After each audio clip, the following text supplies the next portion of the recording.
الحمد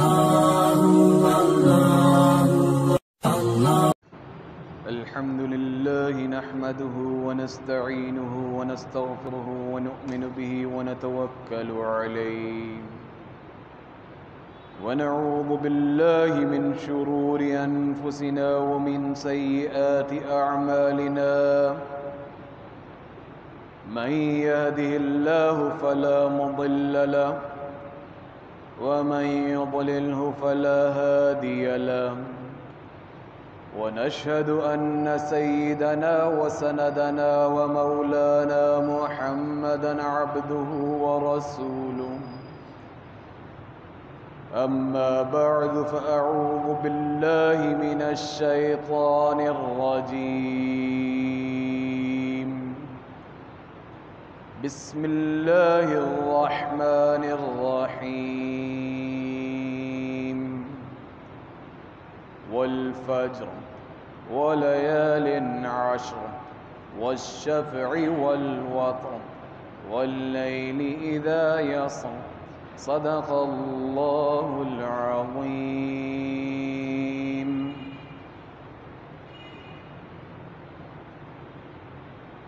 دعا فرمائیے. حق تعالی جل شانہ جو چند باتیں کہنے کی توفیق نصیب فرمائے وہ ہم سب کی اصلاح اور مغفرت کا باعث بنے.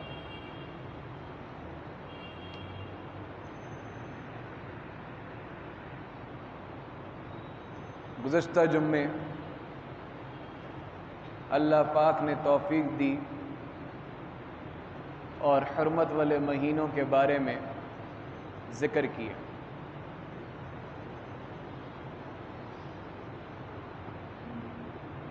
ایک نوٹس آتا ہے جس کو کہتے ہیں توجہ دلاؤ نوٹس. تو یہ توجہ دلاؤ نوٹس تھا کہ آج کے مسلمان کے ذہن میں حرمت والے مہینوں کا کانسیپٹ اس کی عملی زندگی میں نظر نہیں آتا. آج کے مسلمان کی زندگی کے اندر تاجر ہو تو انکم ٹیکس فائل کرنا جون میں بڑا ضروری ہے، دسمبر میں کلوزنگ بڑی ضروری ہے.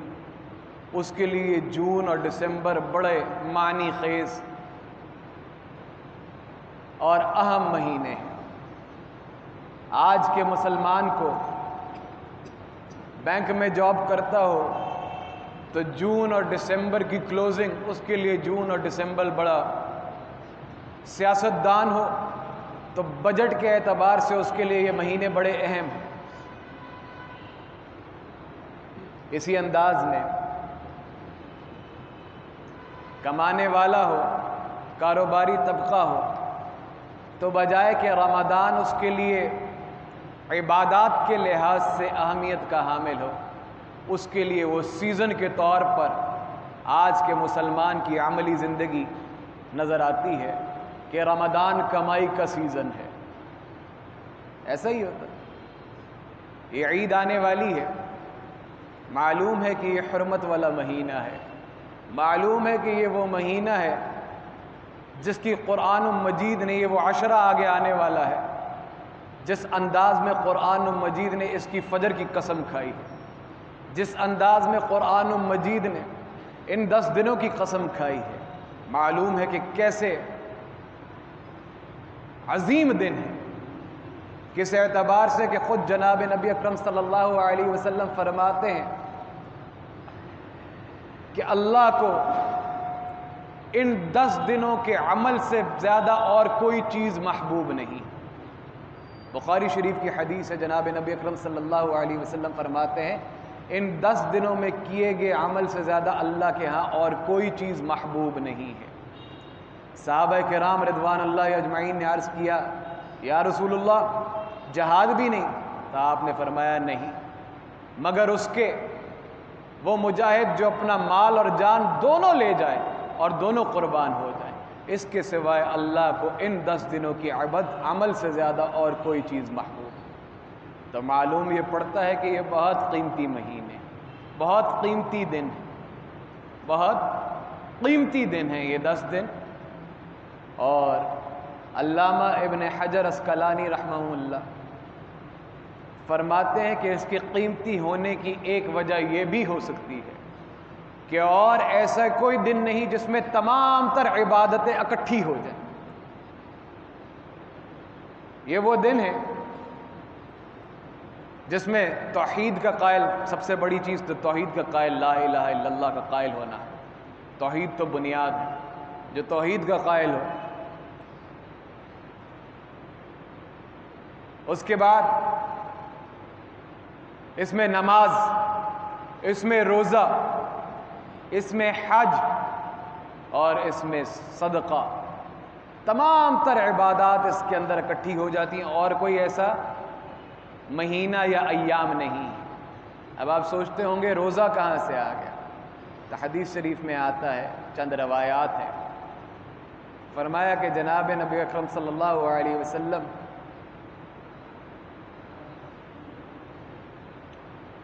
نو کا روزہ ضرور رکھتے تھے، اور ایک روایت میں آتا ہے کہ پہلے 9 دنوں کا روزہ ضرور رکھتے تھے۔ تو پہلے 9 دن، اور پھر ایک روایت میں آتا ہے کہ عاشورے کا روزہ، 9 ذی الحجہ کا روزہ اور ایام 20 کے روزے آپ ان کو ہمیشہ رکھتے تھے۔ اللہ اکبر۔ اور پھر ایک روایت میں آتا ہے جناب نبی اکرم صلی اللہ علیہ وسلم فرماتے ہیں کہ جو شخص 9 کا روزہ رکھتا ہے، 9 ذی الحجہ کا روزہ جو رکھتا ہے حاجی کے علاوہ جو روزہ رکھتا ہے، تو اللہ سے گمان ہے کہ 1 سال پہلے کے اور 1 سال بعد کے گناہوں کا کفارہ ادا ہو جائے۔ اتنے قیمتی دن، اور آج ہماری زندگیاں اگر اٹھا کے دیکھ لی جائیں، یہ حرمت والے مہینے ذی قعدہ، ذی الحجہ، محرم، رجب، حرمت والے مہینے، لیکن مسلمان کی عملی زندگی اس کے برعکس نظر آتی۔ مسلمان کی عملی زندگی اس کے برعکس نظر آتی۔ بہرحال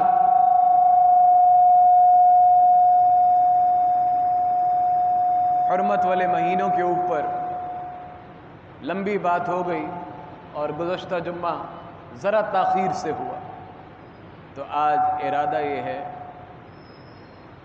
کہ جمعہ اپنے وقت پر ہو۔ تو اس لیے عرض یہ کرنا چاہتا ہوں، ان دنوں کو کہتے ہیں نا میرٹ پہ گزارنا چاہیے۔ ہمیں ان دنوں کو ان کے میرٹ پہ گزارنا چاہیے۔ ہمیں جو روش ہم نے اپنا رکھی اس سے ہٹ کر اپنے آپ کو پکا کھرا محمدی مسلمان بنانا۔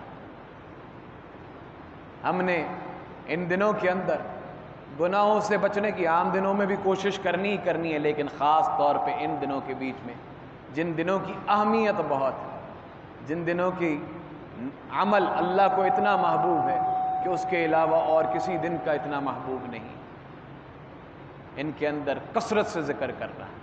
حدیث شریف میں آتا ہے ان دنوں کے اندر عشرہ ذی الحجہ، ان 10 دنوں کو کہتے ہیں جو یکم ذی الحجہ سے شروع ہو کے یوم النحر تک، یعنی عید والے دن تک جو 10 دن آتے ہیں اس کو عشرہ ذی الحجہ۔ تو جب ہم روایت میں جہاں پہ بھی پڑھیں، کیونکہ آج کل واٹس ایپ کا دور ہے، فیس بک کا دور ہے، ہر بندہ اپنی طرف سے فارورڈ کرتا ہے، شیئر کرتا ہے، تو جہاں پہ بھی عشرہ ذی الحجہ، عشرہ کا مطلب 10 دن، اور کون سے ذی الحج کے کون سے 10 دن، تو جہاں پہ بھی بات ہو رہی ہوگی ان پہلے 10 دنوں کی بات ہو رہی ہوگی۔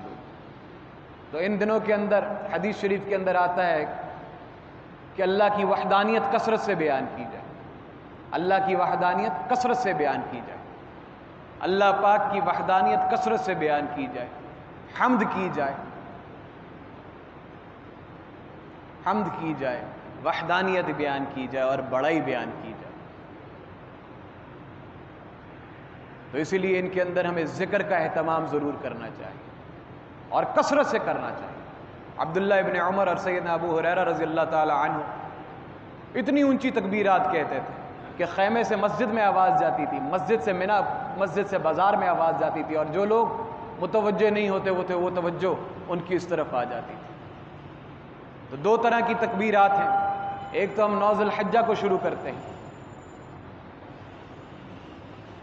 اور ایک وہ تکبیرات جب یہ چاند نظر آ جائے تو ان کو تکبیرات مطلق کہتے ہیں، ان کو تکبیرات مطلق کہتے ہیں، اور جو ایام تشریق ہیں ان کی تکبیرات مقید ہیں، کیونکہ ان کے عمل کرنے کا ایک قاعدہ ہے کہ نماز کے بعد آپ تکبیرات پڑھیں گے ہر دفعہ، اور اس کے اندر آپ کثرت سے، چونکہ عمل کے دن ہیں اور اللہ پاک کو محبوب ہے، اس کے عمل محبوب ہے، تو اس کے اندر بھی کثرت سے اللہ پاک کی حمد بیان کرنی چاہیے، اللہ کی وحدانیت بیان کرنی چاہیے۔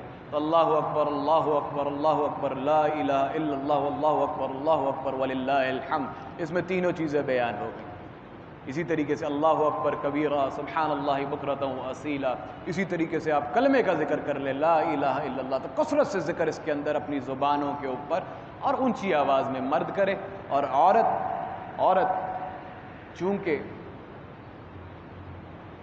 پردہ عورت کے لیے بڑا ضروری ہے، تو اس کی آواز کوئی اور نہ سن لے، نامحرم نہ سن لے، تو وہ آہستہ آواز میں گھر کے اندر تکبیرات ضرور پڑھے۔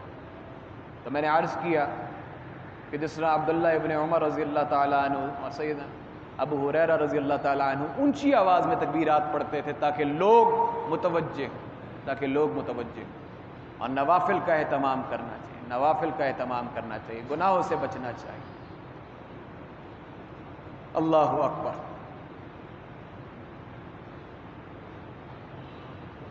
چونکہ گزشتہ جمعہ تاخیر سے ہوا تو آج میں بار بار گھڑی کی طرف دیکھ رہا ہوں تاکہ بر وقت نماز ادا ہو جائے۔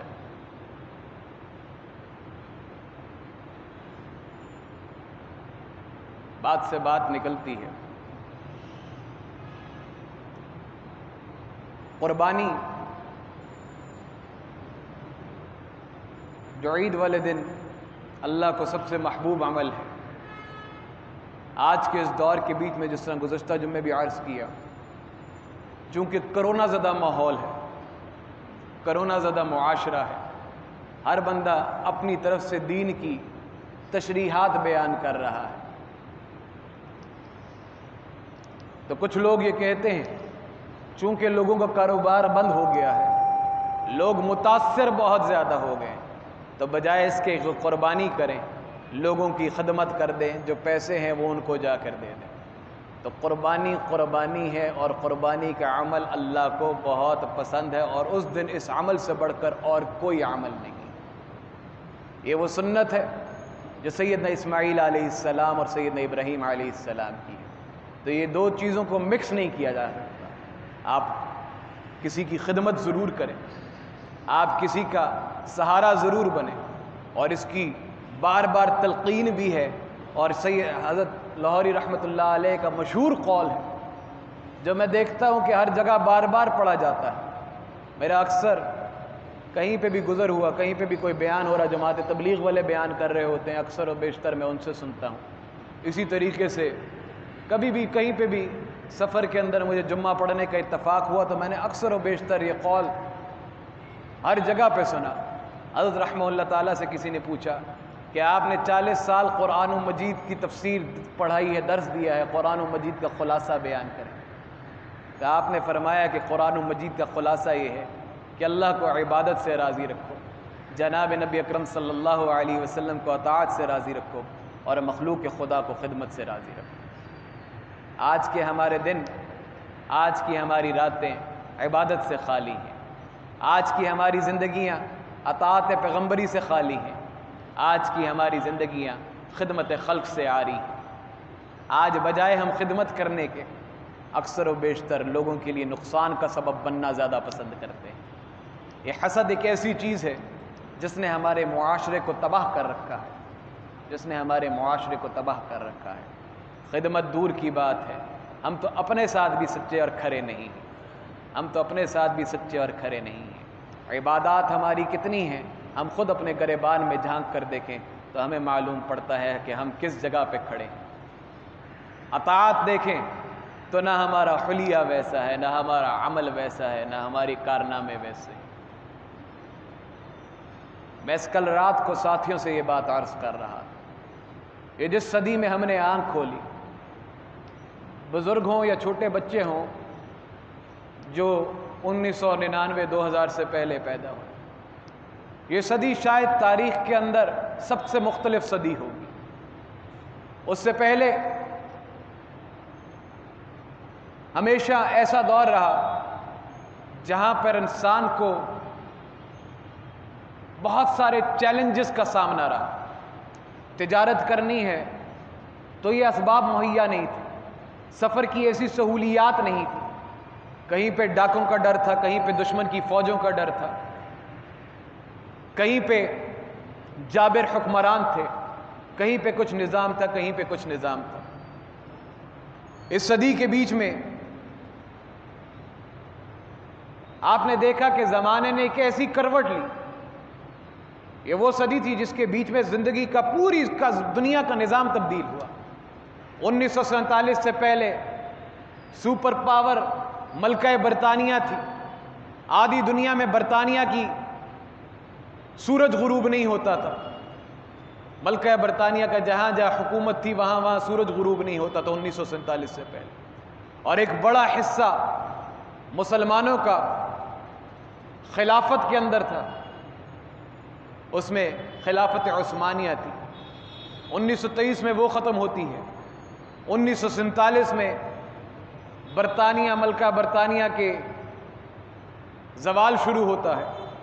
اور اس کے بعد آپ دیکھتے ہیں دیکھتے دیکھتے اس دنیا نے بڑی تیزی سے ایک طرف ترقی کی اور ایک طرف معاشرہ زوال کی طرف اور انسان ہٹ ڈرامی کی طرف آئے. صحابہ کرام رضوان اللہ اجمعین سے کہا گیا کہ ایک دور ایسا آئے گا جس طرح بیت اللہ پہ پردے لٹکے ایسے پردے لٹکے ہوں گے اور انسان کے پاس وقت ہی وقت ہوگا. تو صحابہ کرام رضوان اللہ اجمعین بڑے خوش ہوئے، کہنے لگے یا رسول اللہ بڑا بہترین وقت ہوگا کہ لوگ عبادات کر سکیں گے. لیکن فرمایا کہ نہیں اللہ اکبر. اور آج ہم اس دور سے گزر رہے ہیں، وقت ہی وقت ہے لیکن عبادات کی طرف توجہ ہی نہیں. وقت ہی وقت ہے لیکن خیال ہی نہیں کہ کون سا دن کس رات میں، کون سا دن کس عبادت میں، کون سی رات کی عبادت. آج ہمارا دن غیبت میں گزرتا ہے، آج ہمارا دن کینہ رکھنے میں گزرتا ہے، آج ہماری راتیں لوگوں کی باتوں میں اور ٹائم ضائع کرنے میں، ٹی وی دیکھنے میں اور بے تکی باتوں میں گزرتا ہے، نہ عبادات کا کانسیپٹ رہا ہے. تو میرے دوستو، یہ قیمتی دن ہے جن کی قرآن مجید میں اللہ پاک قسم کھاتے ہیں. یہ وہ دن ہے جن کی عبادت اللہ کو بہت محبوب ہے، اس کو ضائع نہ کیجیے. آپ دیکھتے ہیں، میں اور آپ مشاہدہ کر رہے ہیں کہ بڑے بڑے اللہ والے، یہ وہ دل کی آواز ہے. ہمارے دیکھتے دیکھتے قیامت کی نشانیوں میں سے کہ علم اٹھ جائے گا. آپ دیکھ رہے ہیں کہ بڑے بڑے اللہ والے، وہ اکابرین جنہوں نے اللہ کی صحبت اختیار کی تھی، آج عالم تو بے تحاشا ہوں گے. ہر مدرسے کے بیچ میں سے سال کے بیچ میں پتہ نہیں کتنے لاکھ علماء نکلتے ہوں گے، لیکن وہ ہستیاں جن کی زندگیاں علم کی عکاسی کرتی تھی، جو چلتا پھرتا علم ہوا کرتی تھی، آپ دیکھ رہے ہیں بڑی تیزی سے اس دنیا سے جا رہی. ابھی گزشتہ ہفتے 2 ہفتے کے بیچ میں آپ کے سامنے بڑے بڑے لوگ، بڑے بڑے اللہ والے دنیا سے رخصت ہوئے. یہ ہفتے چھوڑ دیجئے، گزشتہ سالوں کے بیچ میں، گزشتہ چند سالوں کے بیچ میں ایسے لوگ دنیا سے پردہ فرما گئے. آپ دیکھ رہے ہیں میری اور آپ کی زندگیاں فکر سے خالی ہیں. صرف اس بات سے اندازہ لگا لیجئے کہ حرمت والے مہینے چل رہے ہیں. ہم میں سے کس کو پرواہ ہے کہ ذی قعدہ ہے؟ ہم میں سے کس کو پرواہ ہے کہ ذی الحجہ آنے والا ہے؟ ہمیں تو پرواہ تھی کرونا کے دنوں کی، ہمیں تو پرواہ تھی کہ کاروبار شاید بند ہو گیا، ہمیں تو پرواہ تھی کہ اب جون آنے والا ہے. ہماری فکر بس اتنی محدود تھی کہ کرائے کیسے دیں گے، یہ کیسے کریں گے. ہمیں آخرت کی تو فکر ہی نہیں تھی، ہمیں تو اس ذی الحجہ کی، ذی قعدہ کی تو فکر ہی نہیں تھی. ہماری سوچ تو ہمارے بچے کیا سیکھیں گے؟ وہ اللہ والے اٹھتے چلے جا رہے ہیں، ہماری اپنی سوچ ایک بڑی محدود زاویے کے اندر محدود سی ہو گئی. ہماری اپنی سوچ دوپہر کے کھانے، رات کی تنخواہ، رات کے کھانے اور صبح کی تنخواہ تک محدود ہو گئی. اس کے علاوہ ہماری سوچ کا اور کوئی نظریہ نہیں. یہ جس پاکستان میں ہم بیٹھے ہیں، اگر ہمارے والی سوچ ہمارے اکابرین کی بھی ہوتی تو ہم اس پاکستان میں نہ ہوتے۔ ان حضرات نے سوچا ہوگا، اگست کا مہینہ ہوگا، 1947 ہوگی، ان حضرات کو روز ریڈیو سے خبر ملتی تھی، ہمسایوں سے خبر ملتی تھی کہ آج یہاں سے ٹرین نکل کر پاکستان جا رہی ہے، آج یہاں سے ٹرین نکل کر اس مجوزہ علاقے میں جس کو پاکستان کہا جائے گا اس علاقے میں جا رہی ہے، گئی اور یہاں سے بھرے ہوئے مسافر گئے، اور وہاں پہ سوائے لاشوں کے اور کچھ نہیں ملا، سوائے لاشوں کے اور کچھ نہیں ملا۔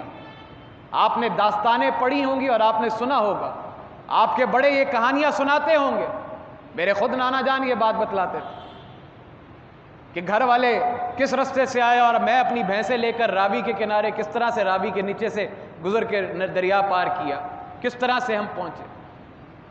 بھرے بھرے خاندان نکلتے تھے، انہیں معلوم تھا کہ ہم نکلیں گے اور ہماری گردنیں کٹیں گی، پتہ نہیں یہ بچے صحیح سلامت آگے پہنچیں گے بھی نہیں پہنچیں گے، لیکن انہوں نے یہ قربانی دی کہ آنے والے لوگ، آنے والی ہماری نسلیں ایک ایسے ملک کے اندر، کیونکہ نظریہ ہوتا ہے نا، ضروری نہیں کہ ہر نظریے کا ہر بندہ قائل ہو، لیکن جنہوں نے یہ سمجھا کہ پاکستان کا مطلب کیا، لا الہ الا اللہ کا نعرہ صداقت پہ مبنی ہے، انہوں نے اس لیے قربانی دی۔ انہیں پتا تھا کہ یہاں پہ رستے کے اندر سکھ، یہاں پہ رستے کے اندر اور قومیں جو اس کی مخالف ہیں ہمیں زندہ نہیں جانے دیں گی، لیکن انہوں نے آنے والی نسلوں کی خاطر یہ قربانی دی۔ آج میں اور آپ کس ڈگر پہ کھڑے اور کس جگہ پہ کھڑے، فرمایا کہ امت میں سے بہترین امت ہو جس کو نکالا گیا، کیوں؟ کیونکہ حق کو حق کہتے ہو، ظلم کے خلاف آواز بلند کرتے ہو، اور آج ہمارا حق کا پیمانہ، آج ہمارا حق کا کرائٹیریا کتنا ہے؟ آج ہمارا حق کا کرائٹیریا صرف اور صرف اتنا ہے کہ یہ بھی تو کر رہا ہے تو میں کیوں نہ کروں۔ آج ہمارا حق کا کرائٹیریا صرف اتنا ہے کہ اس نے بھی کیا تھا تو میرے لیے بھی لوٹ مار جائز۔ آج ہمارا حق کا کرائٹیریا اتنا ہے کہ بھائی اپنی لائن میں لگو، وہ بھی تو کر رہا ہے میں کیوں نہ کروں۔ آپ خود معاشرتی رویے کو دیکھ لیجیے۔ آج مجھے اور آپ کو نہ دنیا کی فکر ہے کہ ہماری نسلیں کس انداز میں گزریں گی، نہ اس آخرت کی فکر ہے جس کے اندر وہ بچے گریبان ماں باپ کا پکڑیں گے کہ یا اللہ ہمیں تو نماز کی اہمیت بتلائی نہیں گئی، ہمیں تو نماز کی اہمیت بتلائی نہیں گئی، ہمیں تو حرام حلال کی تمیز ہمارے ماں باپ نے سکھائی نہیں، ہمیں تو حیا اور بے حیائی کا فرق بتایا ہی نہیں، ہمارے گھر میں تو محرم نامحرم کی کوئی تمیز ہی نہیں تھی، ہماری تو بہنیں بھی اونچی آواز میں بات کرتی تھی، ہمارے تو گھر میں پردہ ایسا تھا کہ نہ باپ کی سطر ڈھکا ہوتا تھا نہ ماں کا کچھ پتا ہوتا تھا۔ کل جب قیامت والے دن اس اولاد سے سوال کیا جائے گا تو وہ اولاد اپنے ماں باپ کی گریبان پکڑے گی، آنے والی تاریخ بھی معاف نہیں کرے گی۔ یہ تو وہ قوم ہے جس کا معیار صرف اتنا سا کہ اس نے بھی کیا تھا تو ہم کیوں نہ کر لیں، پہلے لوگوں نے بھی کرپشن کی تھی تو ہم کیوں نہ کر لیں۔ آج غلط کو غلط سے تعبیر کیا جاتا ہے۔ آج کے کرائٹیریا کے اندر مسلمان حق کے لیے پاکستان کا مسلمان تو کھڑا ہی نہیں، اور ایسا تب ہوتا ہے جب غیرت مر جاتی ہے، اور غیرت سب سے پہلے تب مرتی ہے جب حی علی الصلاح حی علی الفلاح الصلاۃ خیر من النوم ہو رہا ہو اور میں نیند کو اوپر فوقیت ہوں۔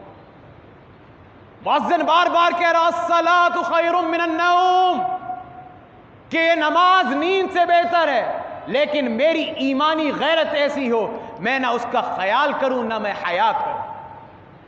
ہم اپنے رویے کی صرف اس طرف توجہ ڈال لیں، صبح 5 بجے کی ٹرین ہوگی ہم 3 بجے کا الارم لگائیں گے، صبح 6 بجے کی فلائٹ ہوگی ہم 3 بجے کا الارم لگائیں گے کہ ہم نے اٹھنا ہے، تیاری کرنی ہے، سامان لینا ہے، ایئرپورٹ جانا ہے۔ یہ وہ نماز ہے جس کے لیے بار بار یہ بتلایا جا رہا ہے الصلاۃ خیر من النوم، یہ نماز نیند سے بہت بہتر ہے۔ رات 3 بجے تک جاگ رہے ہوں گے، اذان کے وقت سے پہلے ہم سو جائیں گے کہ اذان ہو جائے تو نماز نہ پڑھیں۔ ہمارا رویہ کس طرف سے اللہ والے اٹھتے چلے جا رہے ہیں، مجھے اور آپ کو دین کی پرواہ ہی نہیں، حرمت والے مہینوں کی پتہ ہی نہیں۔ عید کس لیے ہے؟ فرمایا 2 دن بہترین ان ایام کے بدلے میں دیتا ہوں، عید الفطر عید الاضحیٰ۔ نہ عید الفطر کا مطلب پتہ ہے، نہ عید الاضحیٰ کا مطلب پتہ ہے، نہ قربانی کا مطلب پتہ ہے، نہ نیت پتہ ہے۔ آج دکھلاوے سے تبدیل ہو گیا، آج دن ریاکاری سے تبدیل ہو گیا، آج ہمارے آوے کا آوا بگڑا ہوا ہے، اور پھر ہم کہتے ہیں ہمارے معمولات میں برکت نہیں، پھر ہم کہتے ہیں ہماری اولاد ہمارے کہنے میں نہیں۔ پھر ہم کہتے ہیں کہ ہم شادی کر کے لائے تھے، بہو ہماری ایسی نہیں نکلی نہیں، پھر ہم کہتے ہیں میری بیوی سے میری لڑائیاں ہوتی۔ آج ہماری تمام تر برائیوں بربادی کی ایک وجہ ہے، نہ ہمیں دنیا کی پرواہ ہے نہ آخرت کی پرواہ ہے، کیوں؟ ہم کتاب اللہ سے دور ہیں، سنت سے دور ہیں، حدیث سے دور ہیں۔ تو یہ وہ 4 مہینے جس کے بارے میں فرمایا گیا، اگر ان 4 مہینوں میں نیکیوں کی کثرت کرو گے، گناہوں سے بچو گے، فضائل اپنے اعمال کو درست کرو گے، تو اگلے آنے والے 8 مہینے بھی ان کی برکت سے اللہ عمل کی توفیق نصیب فرمائے گی۔ یہ عمل کی توفیق بھی اللہ کی طرف سے ہے، شرط اخلاص ہے۔ باہر کے بات نکل جاتی ہے اور پھر دیر سے دیر ہوتی چلی جاتی ہے۔ تو اللہ سے دعا کرتے ہیں کہ اللہ ہمیں ان دنوں کی، جس کی قرآن مجید کے اندر حق تعالی جل شانہ نے قسم کھائی ہے، ان دنوں کی جس کے اندر حدیث سے ہمیں ثابت ہے کہ ان دنوں کے عمل اللہ کے ہاں بہت محبوب ہے۔ صحابہ نے جب عرض کیا یا رسول اللہ جہاد سے بھی زیادہ، تو فرمایا یقیناً جہاد سے بھی زیادہ، ما سوائے اس مجاہد کے جو اپنا مال بھی لے جائے، جان بھی لے جائے اور قربان ہو جائے۔ یہ 10 دن ہیں، اللہ سے مانگنے کے دن ہیں، اللہ کی عبادت کرنے کے دن ہیں، گناہوں سے بچنے کے دن ہیں۔ اللہ پاک مجھے اور آپ کو ان 10 دنوں کی قدر کی توفیق نصیب فرمائے اور آنے والی عید کو صحیح معنوں میں عید سعید بنائے۔ وآخر دعوانا ان الحمد للہ رب العالمین۔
الحمد لله الذي نور قلوب العارفين بنور الإيمان وشرح صدور الصادقين بالتوحيد والإيقان، وصلى الله تعالى على خير خلقه محمد وعلى آله وصحبه أجمعين.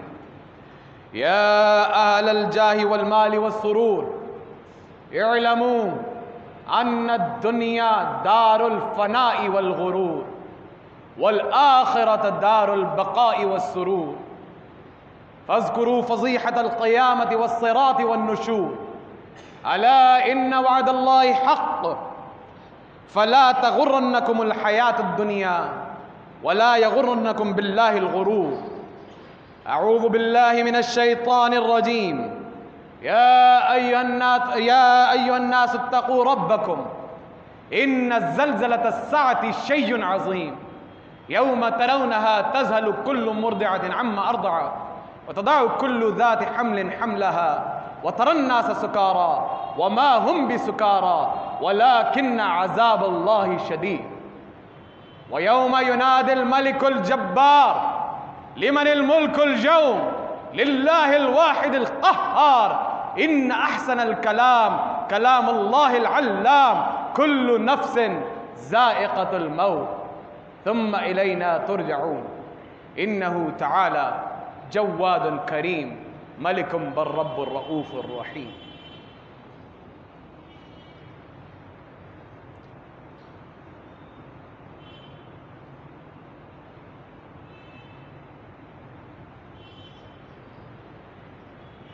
الحمد لله الحمد لله نحمده ونستعينه ونستغفره ونؤمن به ونتوكل عليه ونعوذ بالله من شرور أنفسنا ومن سيئات أعمالنا من يهده الله فلا مضل له ومن يضلله فلا هادي له ونشهد أن لا إله إلا الله وحده لا شريك له ونشهد أن سيدنا ومولانا محمدا عبده ورسوله أما بعد أعوذ بالله من الشيطان الرجيم إن الله وملائكته يصلون على النبي يا أيها الذين آمنوا صلوا عليه وسلموا تسليما اللهم صل على سيدنا محمد وعلى آل سيدنا محمد بعدد من صلى وصام وصل كذلك على جميع الأنبياء والمرسلين وعلى الملائكة المقربين وعلى عباد الله الصالحين خصوصا على أفضل الصحابة بالتحقيق أمير المؤمنين أبي بكر الصديق رضي الله تعالى عنه وعلى الناطق بالصواب أمير المؤمنين عمر بن الخطاب رضي الله تعالى عنه وعلى جامع القرآن أمير المؤمنين عثمان بن عفان رضي الله تعالى عنه وعلى أسد الله الغالب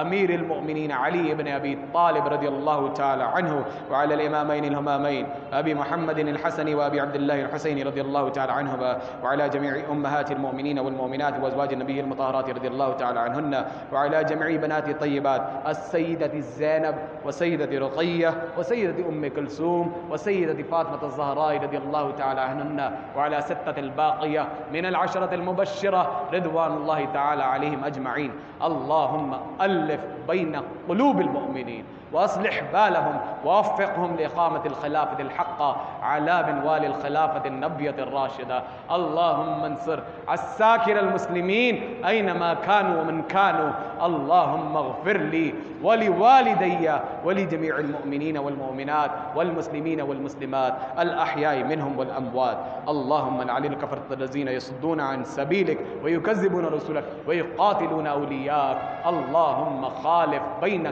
كلمتهم وشتت شملهم وخرب ديارهم وأهلكهم كهلاك عاد وثمود تعادلوا عباد الله إن الله يأمر بالعدل والإحسان وإيتاء ذي القربى وينهى عن الفحشاء والمنكر والبغي يعظكم لعلكم تذكرون اذكروا الله العلي العظيم يذكركم وادعوه يستجب لكم ولذكر الله تعالى أعلى وأولى وأعز وأجل وأهم وأكبر والله يعلم ما تصنعون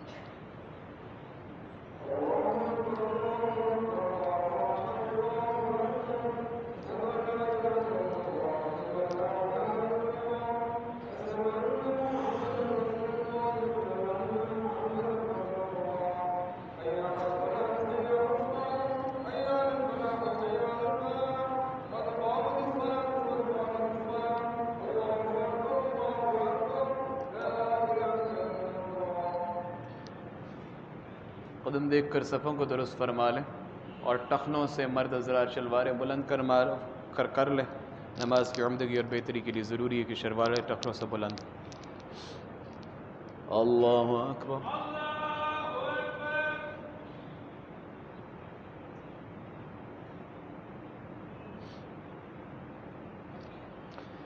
الحمد لله رب العالمين الرحمن الرحيم مالك يوم الدين إياك نعبد وإياك نستعين اهدنا الصراط المستقيم صراط الذين أنعمت عليهم غير المغضوب عليهم ولا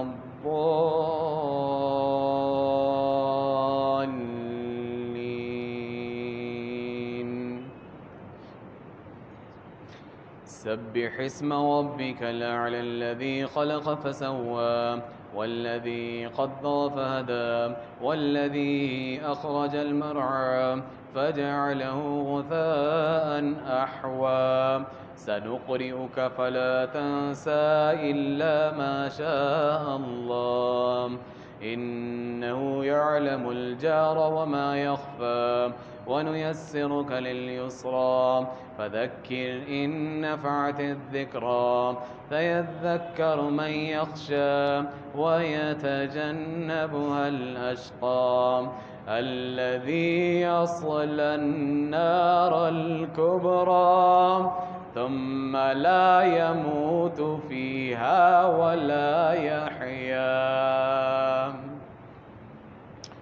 قد أفلح من تزكى وذكر اسم ربه فصلى بل تؤثرون الحياة الدنيا والآخرة خير وابقى إن هذا لفي الصحف الأولى صحف إبراهيم وموسى.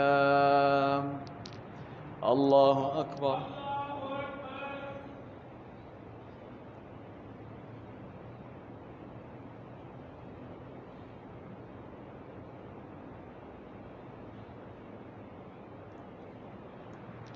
سمع الله لمن حمده.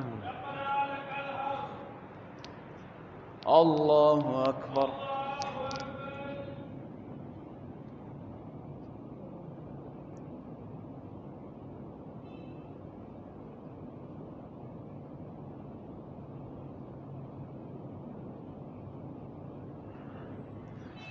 الله أكبر.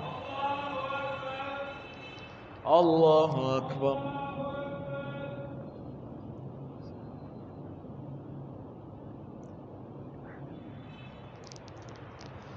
الله أكبر.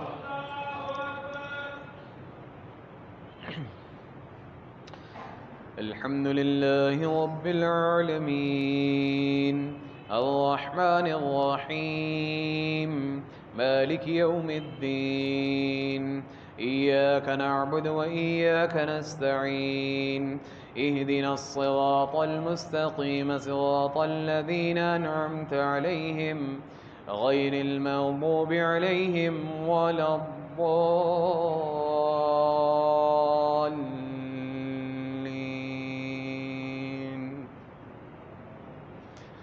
أفلا ينظرون إلى الإبل كيف خلقت وإلى السماء كيف رفعت وإلى الجبال كيف نصبت وإلى الأرض كيف سطحت فذكر إنما أنت مذكر لست عليهم بمسيطر إلا من تولى وكفر فيعذبه الله العذاب الأكبر إن إلينا إيابهم ثم إن علينا حسابهم.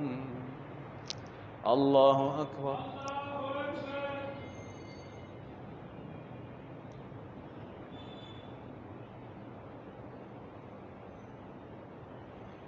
سمع الله لمن حمده.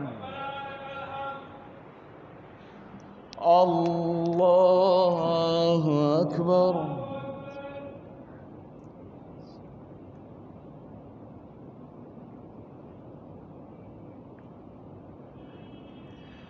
الله أكبر. الله أكبر.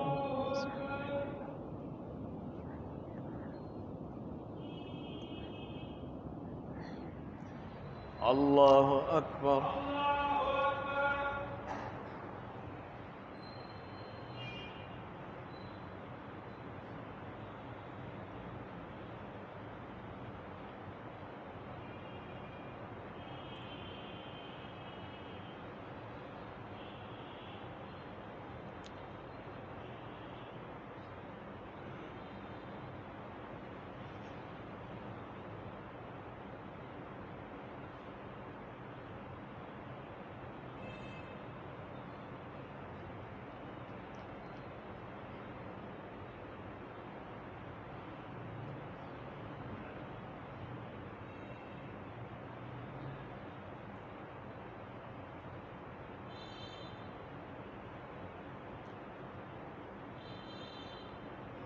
السلام علیکم ورحمۃ اللہ.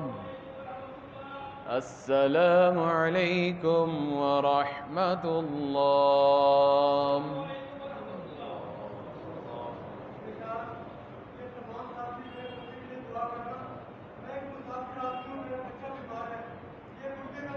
الحمد للہ رب العالمین والعاقبۃ المتقین والصلاة والسلام علی سید المرسلین. ربنا ظلمنا انفسنا وان لم تغفر لنا وترحمنا لنكونن من الخاسرین.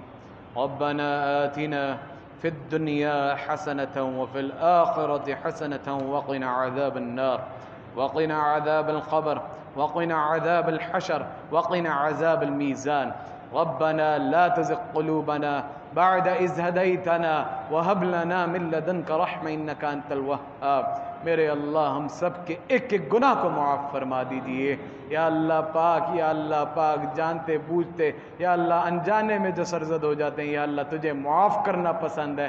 الہی تیرے آگے ہاتھ پھیلا کے اپنے گناہوں کی توبہ کرتے ہیں یا اللہ ہمیں معاف فرما دیجئے یا اللہ ہدایت نصیب فرما دیجئے یا اللہ یا اللہ یا اللہ. دن میں کیے گئے رات میں کیے گئے گناہوں کو یا اللہ تو معاف کرنے والا اللہ ہمیں معاف فرما دیجئے یا اللہ. ہماری مغفرت کے فیصلے فرما دیجئے الہی. عذاب قبر سے محفوظ فرما دیجئے یا اللہ. ہماری قبروں کو جنت کے باغوں میں سے باغ بنا دیجئے اللہ پاک. پل صراط کی مشکلوں کو آسان فرما دیجئے یا اللہ یا اللہ. جہنم کی آگ سے بچا لیجئے اللہ پاک. قدم قدم پر دنیا آخرت کے اندر آسانی کے معاملات فرما دیجئے میرے اللہ. حاجت روا مشکل کشا آپ کی ذات ہے, آپ کے علاوہ نہ ہی کوئی حاجت روا ہے نہ ہی کوئی مشکل کشا ہے. اللہ ہماری بگڑیاں بنا دیجئے یا اللہ. ہماری بگڑیاں بنا دیجئے اللہ پاک. بگڑیاں بنا دیجئے یا اللہ پاک. یا اللہ پاک میرا جو بہن بھائی جس مشکل میں اللہ آسانی کے معاملات فرما دیجئے میرے اللہ. رزق حلال طیب اپنی شان کے مطابق نصیب فرما دیجئے یا اللہ. جتنے بیمار ہیں یا اللہ شفا تو نے دینی ہے. صحت کاملہ شفا عاجلہ مستمرہ نصیب فرما دیجئے یا اللہ. جتنے پریشان حال ہیں اللہ آسانیاں فرما دیجئے میرے اللہ. دنیا آخرت کی رسوائیوں سے محفوظ فرما دیجئے یا اللہ پاک. یا اللہ پاک محتاجی والی معذوری والی زندگی سے بچا لیجئے اللہ. ہر قسم کی حادثاتی موت سے اللہ ہم سب کی حفاظت فرما دیجئے یا اللہ. شہادت کی موت نصیب فرما دیجئے یا اللہ. شہادت کی موت نصیب فرما دیجئے یا اللہ. یہ جو بارشیں ہو رہی ہیں یا اللہ ان کو رحمت کا باعث بنا دیجئے یا اللہ. ان کے مضر اثرات سے یا اللہ ہم سب کی حفاظت فرما دیجئے یا اللہ پاک. یا اللہ پاک. یا اللہ پاک آنے والی عید کو صحیح معنوں میں عید سعید بنا دیجئے اور میرے اللہ میرے اللہ میرے اللہ ہمیں ان مہینوں کی اور ذی الحجہ کے ایام کی یا اللہ قدر کی توفیق نصیب فرما دیجئے. اپنے وقت کو یا اللہ ہمیں اپنی یاد کی توفیق سے یا اللہ اپنی یاد سے قیمتی بنانے کی توفیق نصیب فرما دیجئے میرے اللہ میرے اللہ میرے اللہ. سب کے ساتھ کرم کے معاملات فرما دیجئے الہی. آپ کے انعامات احسانات بے تحاشا یا اللہ اپنے شکر گزار بندوں میں شامل فرما لیجئے اللہ پاک. ناشکری کے الفاظ کلمات زندگی سے محفوظ فرما دیجئے یا اللہ یا اللہ یا اللہ. یا اللہ جو بے اولاد ہیں اللہ نیک اور صالح اولاد نصیب فرما دیجئے یا اللہ. جن کی اولاد ہے یا اللہ اس کو ماں باپ کی آنکھوں کی ٹھنڈک بنا دیجئے یا اللہ یا اللہ. نیک صالح فرما بردار بنا دیجئے یا اللہ. جتنے اکابرین اساتذہ بزرگ مشائخ جتنے ہمارے بڑے دنیا سے چلے گئے یا اللہ ان کے درجات کو بلند سے بلندتر فرما دیجئے. ہمیں ان کا صدقہ جاریہ بنا دیجئے اور یا اللہ ایمان کی دولت سے یا اللہ ہمیں اور ہماری نسلوں کو ہمیشہ یا اللہ ایمان والا مسلمان بنائے رکھیے اور یا اللہ بے ایمانی والی زندگی سے اور بے ایمانی والی موت سے اللہ ہماری حفاظت فرما دیجئے یا اللہ. شیطان کے ہر مکر فریب سے ہر فتنے سے یا اللہ فتنہ دجال سے یا اللہ ہمیں اور ہماری نسلوں کو محفوظ فرما دیجئے یا اللہ پاک. یا اللہ پاک. یا اللہ پاک عافیت کے معاملات فرما دیجئے رحم کے معاملات فرما دیجئے یا اللہ. کینہ بغض حسد جیسی بیماریوں سے یا اللہ ہمارے دلوں کو پاک فرما دیجئے یا اللہ. اخلاص نیت نصیب فرما دیجئے اللہ. ہماری زبانوں کو ذاکرہ بنا دیجئے یا اللہ پاک. نگاہوں میں حیا نصیب فرما دیجئے یا اللہ. موت سے پہلے توبہ کی توفیق نصیب فرما دیجئے. ربنا تقبل منا انك انت السميع العليم وتب علينا انك انت التواب الرحيم. صلی اللہ تعالی علی خیر خلقه محمد وعلى آله وصحبه اجمعین برحمتك یا ارحم الراحمین. اللہ